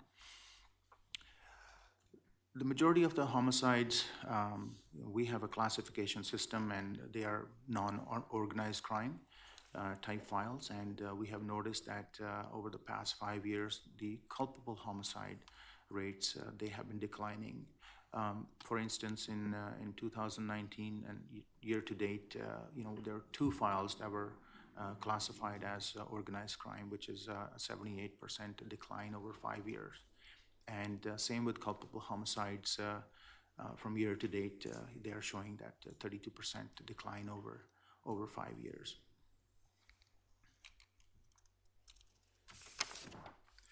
For your area here, for Sunshine Coast, since the inception of IHIT in 2003, there's been 4 homicides, and 1 was from Gibson's and 3 from Seashalt, and they were all successfully handled and concluded and cleared by charge. The latest one, which occurred here in August of 19th, I just want to give you a little perspective as to what goes into investigating a homicide case. I mentioned, a team consists of corporals, constables, team leaders, and a staff sergeant. So that's sort of the fashion of how we deploy to a homicide team. So in Seashalt here, few weeks ago, you would have had 6-7 investigators from IHIT arrive here. All of these investigators are highly trained, highly skilled. We follow what's called the major case management principles. It's a standard which is set in BC, but also followed throughout Canada. It's a standard that other countries are following. We've had police officers from Germany, from Israel, from New Zealand, from Australia, and from across Canada come to IHIT to see and to learn how we do business here. The major case management principle is a requirement under the BC policing standards, which mandates the police services to ensure that there is a team commander, accredited team commander oversight on these complex cases. So homicide cases are considered complex cases, and the team commander, the accreditation process itself is a very cumbersome process where our investigators have to go through a rigorous application and sometimes interview phase to prove that they have the knowledge, skills, and abilities, that they have the required leadership, supervisory skills, that they have what it takes to lead teams, especially in these type of complex cases. So that is a standard that we follow in all of our cases, and that is something that the requirement that the province has made on us.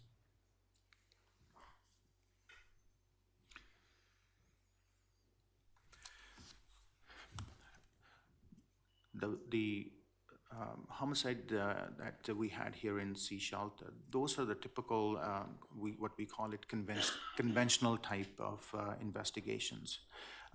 We do end up conducting what's called the non-conventional methods, which will involve, undercover operations or intercept of private communications. Every time we work on these files, whether it's the Sechelt file here or non-conventional files, we always have an integrated approach to our investigations. As Chief Edwards mentioned earlier on, especially with IFIS, every file that we work on, we are basically tied to the hip with our IFIS investigators, because the assistance that they provide to us during the investigation and then throughout to the court process, it is really invaluable. And we often use our dog services when we have to get tracks on our suspects. So that's a fairly regular occurrence, a regular request from us to use our dog service partners. Same with what Dave was saying, with the ICARS component that we did recently on a very serious homicide case from Surrey. We used ICARS assistance in examining the black box, the box of the vehicle, and really getting an excellent evidence out of there. So, and ERT, obviously, we are often engaged in high-risk situations, and then we call out the experts in that regard, and that's where Inspector Leclerc and his team. So it's truly an integrated fashion from IHIT point of view. When we reach out, when we respond to an investigation, it's a truly an integrated model approach that we use, and if we didn't have that, it would create a tremendous amount of delays, pressures, and mistakes along the way. So I'm glad that I'm part of the I teams, and that we are able to provide top-level policing services to the partners that we serve. Thank you. Thank you, Dave. As I've mentioned in the other cases, where do we see this going in the future? What do we need to look at in our business model for the future? It's going to remain complicated. It's going to remain sophisticated. The courts continue to raise the threshold on almost every case. And what is the reason for that? Because they don't want wrongful convictions, and there's reasons behind that. So in Canada, we have a very low wrongful conviction rate, but we can meet those tests because we have the sophistication on board with the teams that we have and working together. The other thing that gives us is the surge capacity. I mentioned the Marissa Shen homicide that is not completed. At the same time, that's before the courts, but we were able to surge significant resources depending on, we have to assess public safety concerns in each case. But again, looking to the future, it's not going to get any easier. The courts expect a certain standard, and I'd sit here and argue before you that we have the highest standard in the world for convictions, and that's fine. We can meet that standard by working how we do with the people that we have in there. As with all the integrated teams, I'm extremely proud of the people that are in there. And it's not like in the movies. What Homicide is when I go in there to talk to Dave, they're on headphones, they're listening to transcripts, it's all paperwork for the most part. And it's mundane, it takes a lot of dedication to that, and the teams have to plan. The team commanders are on extreme pressure to solve these cases and to stay on target. We have to manage those budgets appropriately. I said it's infinite how many resources that we could put in there, but I think we're meeting the standard very well. And in terms of the conviction rate and solve rate and interaction with the BC Crown Prosecutor's Office, it's very high. So very proud of that model, as I am with all the different models. And I think this was the genesis of the integrated teams, was the homicide. And that's why we left off on this today, because it makes so much sense to be able to do that and to put that pressure on individual detachments, even large detachments. Very difficult to do, and to be able to get those reps in and use the different strategies, and our folks are on the leading edge of it. So again, very proud of them, and proud that we can offer that to your community. And again, if Poppy picks up the phone, these are the teams that are going to come into this community if needed. Thanks. All right, their closing remarks. I'll admit that's a bit shameless with two puppies on there. Those two puppies were two of our young fellas. They don't look like that anymore. I think they look like that in May, and they would have gone into our puppy imprinting program, as we mentioned, and there'll be an assessment phase over the next year, and if they meet certain standards, then one day, I think those are two siblings, if I'm not mistaken. And, what's that? They were brothers, and our fingers will be crossed for the both of them. So with that, that's our presentation for your community, and ready to take any questions that you may have. Great. Thank you very much. I'm grateful that we participate in the teams, and I'm especially grateful that we don't have to call on your services that often. Questions? Mayor Seegers. Thank you. You provided us with a document. It was the annual report. Correct. And you've referred to it, all of your members referred to it throughout their presentation, that different communities take part in different parts of the integrated teams. Correct. So how does that work, given how they need to work together? How does it work if they need access to a service that isn't something they've actually kind of bought into or contribute to? Yeah, no, thank you for that question. So all the RCMP communities in the Lower Mainland, the areas that we serve, are mandatorily part of the integrated teams. That's our business model. If you want the service from the RCMP, you're going to be part of the integrated teams because we think it makes sense. When the integrated teams were formed all those years ago with the provincial government, the integrated teams were offered to different municipalities. And we look at West Van, they're in every integrated team except the dogs. And the municipalities have chosen. VPD does not participate in any of the Lower Mainland integrated teams. Their chief has made a determination that they don't need to, but that leaves the other integrated partners. They've made assessments on what their needs are. For the most part, we have high participation rates. I continue to be in discussions, and I'm actively in discussions to increase their footprint on the integrated teams. I look to the future with the increasing specialization. I think by next year we'll probably have 2 more partners within the integrated teams because those services are becoming more costly. But we're delighted when the independents come on board and participate because they bring their own specialized knowledge, they contribute, they work alongside our members, and the camaraderie is just fantastic. So we want to get more. And now with an executive infrastructure led by the wonderful support team that I have and the business analysis, and the financial sort of budgeting that we have, I think we can make the integrated teams even more attractive, the independents, to consider for the future as a business model for their communities. I actually have a follow-up sort of question with regards to the finances and things like that. How is the integrated teams integration going to work with the Surrey municipal transition when that comes along? Do you know yet? Yeah, no, excellent question for that. And we are monitoring that very carefully. And in fact, where that sits right now is a proposal has been put before the government. The RCMP has received no termination notice of contract. We continue to actively police the city of Surrey. Our understanding is there are many condition precedents that will need to be met before any municipal police force is authorized in an operation for the city of Surrey. In terms of the integrated teams, I work closely with the provincial government, and we are going to continue to deliver our services.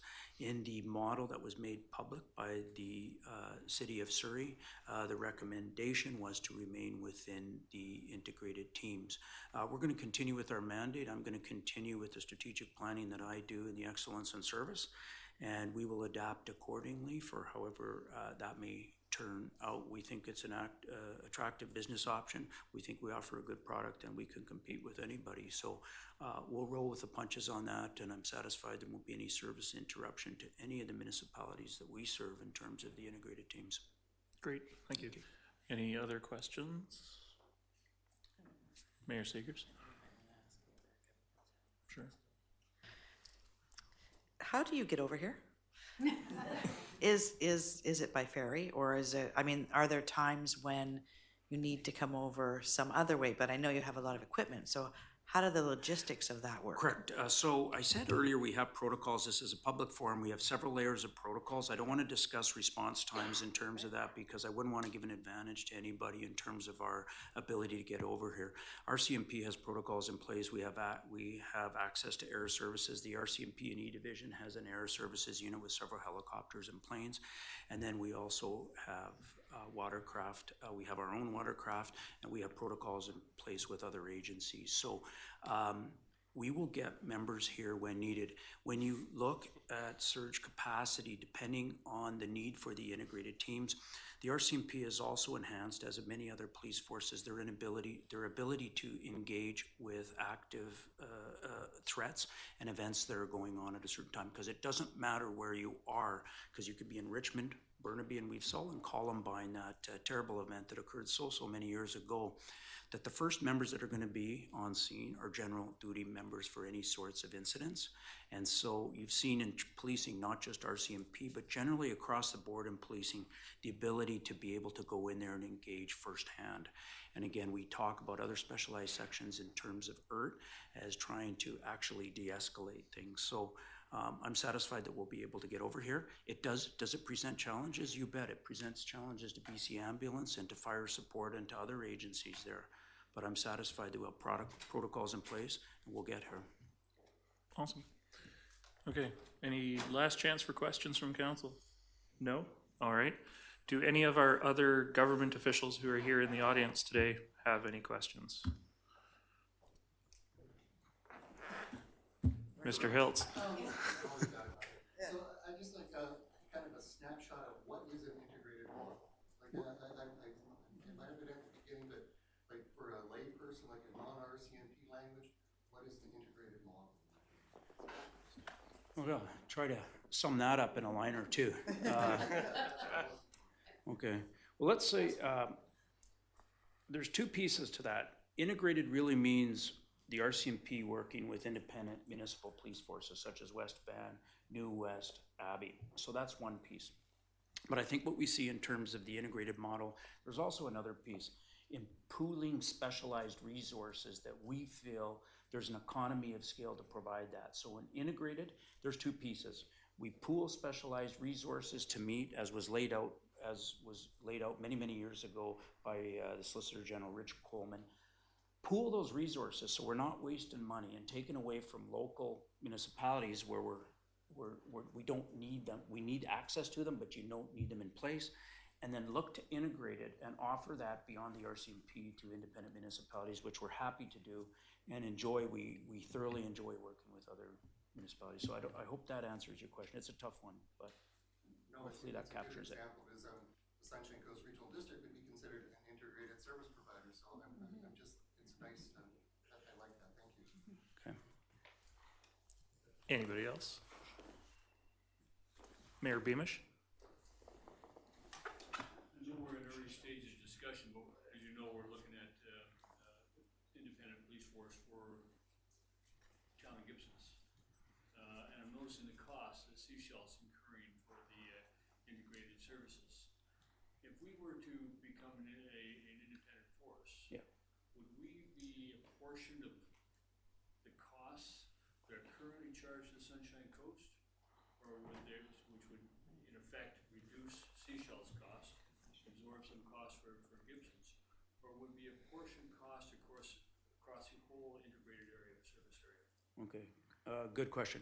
I'll just clarify, independent force, you're not leaving the Mounties, you mean you're gonna be a freestanding detachment, I hope? Is what you meant, okay, but either way. So if you go to your own detachment, I think the question here is that, under the Police Act, if you emerge and you become a municipality over 5,000 people, then you're responsible for the cost of policing. So yes, then as a freestanding detachment within the Lower Mainland, we would expect you to contribute to the integrated teams. The funding formula has been in place over 12 years now.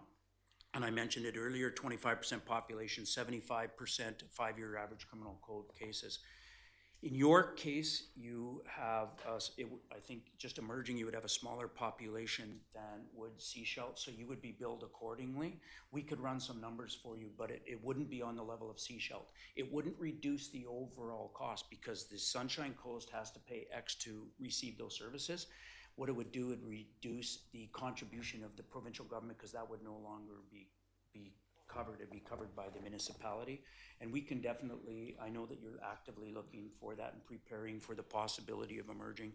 And we could run some proposed ballpark numbers, but it would be, it typically lands 10 to 11% of your overall detachment budgets. I hope that. Chair Pratt? Just a comment, just appreciation for this comprehensive overview. Like this was amazing. So thank you to the District of Sechelt for inviting the other elected officials along and for bringing the team, Brian. It was a really, really great eye opener for the services you provide. So thank you so much, and thank you all for coming today. Thank you. All right, anybody else? No? Okay, thank you very much. Thank you. This is a good presentation. Good, thank you. No new business? No business items? All right, motion to adjourn, I suppose. Moved, seconded, all in favor? Thank you.